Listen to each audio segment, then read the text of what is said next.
Hello friends and dear students, आज हमारा इस इंग्लिश मिरर के इस इंग्लिश चैनल पर तीसरा दिन है। दूसरे दिन हम लोग सीखे थे कि भाषा किसे कहते हैं और उसके प्रकार के बारे में हम लोग स्टडी किए थे। आज हम भाषा के बाद का जो यूनिट है, जो सबसे इम्पोर्टेंट स्टेप्स है, जहाँ से बच्चों को अंग्रेजी की शुरुआत करनी चाहिए, आज उसकी बात करेंगे। तो भाषा के बाद जो सबसे इम्पोर्टेंट चीज़ होती है वो होती है लेटर्स। कोई भी बच्चे जो अंग्रेजी सीखना चाहते हैं, जो जीरो से हीरो बनना चाहते हैं, उसको शुरुआत लेटर से करनी चाहिए।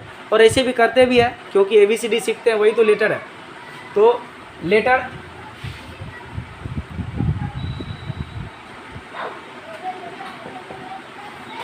का हिंदी होता है वर्ण। लेटर का हिंदी होता है वर्ण। तो वर्ण किसे कहते हैं?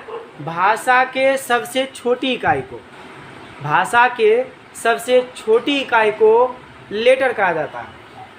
इसका डेफिनेशन हो जाएगा, भाषा के सबसे छोटी इकाई को वर्ण कहा जाता। अगर इसको इंग्लिश में हम डेफिनेशन देना चाहें,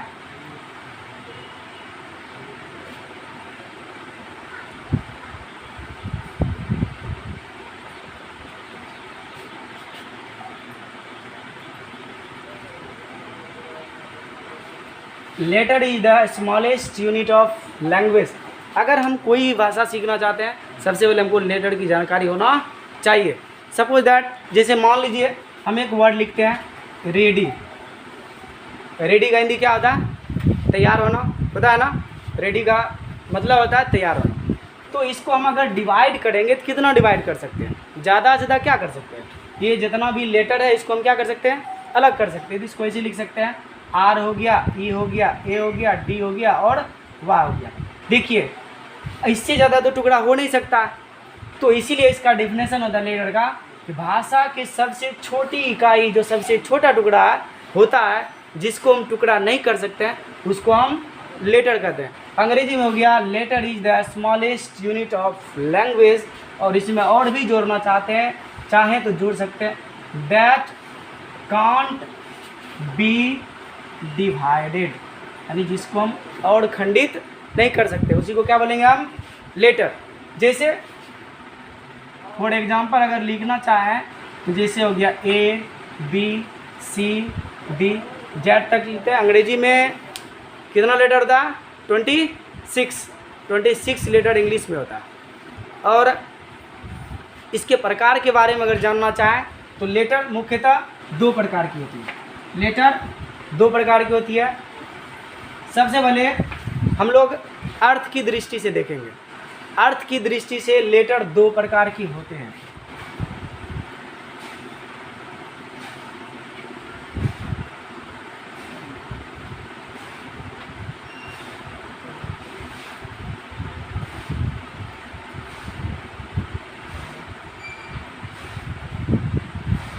पहला हो गया भावेल, जिसका हिंदी होता है स्वर। दूसरा हो गया कॉन्सोनेंट, जिसका हिंदी होता है व्यंजन। अर्थ की दृष्टि से दो प्रकार का होता है ये लेटर। पहला हो गया भावेल, जिसका हिंदी होता है स्वर। दूसरा हो गया कॉन्सोनेंट, जिसका हिंदी होता है व्यंजन। भावेल किसे कहते हैं? भावेल वैसा वर्ण होता है, वैसा लेटर होता है जो बिना दूसरे के सहायता से खुद के बल पे बोला जाता है, उसी को क्या बोलेंगे? भावेल। यानी वैसा वर्ण जो बिना किसी दूसरे के सहायता से बोला जाता है, उसे भावेल कहा जाता है। और कॉन्सोनेंट हो गया वैसा वर्ण जो भावेल की सहायता से बोला जाता है, जिसका उच्चारण हम भावेल की हेल्प से करते हैं, उसको क्या बोलेंगे? कॉन्सोनेंट। ये डेफिनेशन आप लोग अपने से नोट कर लीजिएगा। भावेल अंग्रेजी में 5 प्रकार के होते हैं, A-E-I-O-U। और इसको छोड़ के जितना हो गया, ऐसे सेमी भावेल भी होता है, लेकिन उसका उतना वैल्यू नहीं है। और हम लोग कॉन्सोनेंट को डायरेक्ट स्टडी करते हैं, A-E-I-O-U। इन पांचों को छोड़ के जो वर्ण बचा वह कॉन्सोनेंट होता है। इस तरह से हम लोग आज लेटर के बारे में स्टडी कर रहे हैं। अगला जो है, अगर हम इसकी बात करें लिखावट के दृष्टिकोण से, तो लिखावट के दृष्टिकोण से यह जो है ना लेटर फिर से दो प्रकार के होते हैं।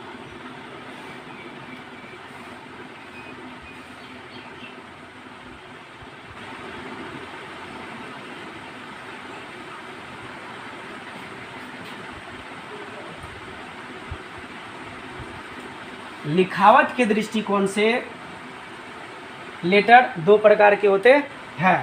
पहला हो गया आपका स्मॉल लेटर, दूसरा हो गया कैपिटल लेटर। स्मॉल लेटर का हिंदी होता है छोटी अक्षर हो गया, इस कैपिटल का बड़ी अक्षर हो गया। सिंपल समझिए, छोटी वाली जो ABCD हम लोग लिखते हैं उसको स्मॉल लेटर बोलेंगे, और उससे जो बड़ी ABCD हम लोग लिखते हैं उसको कैपिटल लेटर बोलते हैं। छोटी ABCD हो गया आपका ये बड़ी,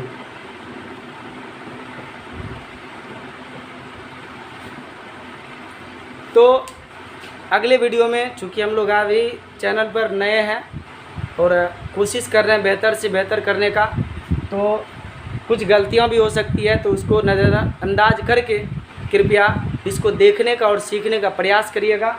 और आगे की वीडियो में हम लोग इस लेटर के माध्यम से शब्द बनाने का स्टडी करेंगे, और उसके बाद जो सबसे इम्पोर्टेंट होगा वाक्य, सेंटेंस, जिसके माध्यम से हम सेंटेंस बनाना सीखेंगे और बुक्स को स्टडी करना सीखेंगे।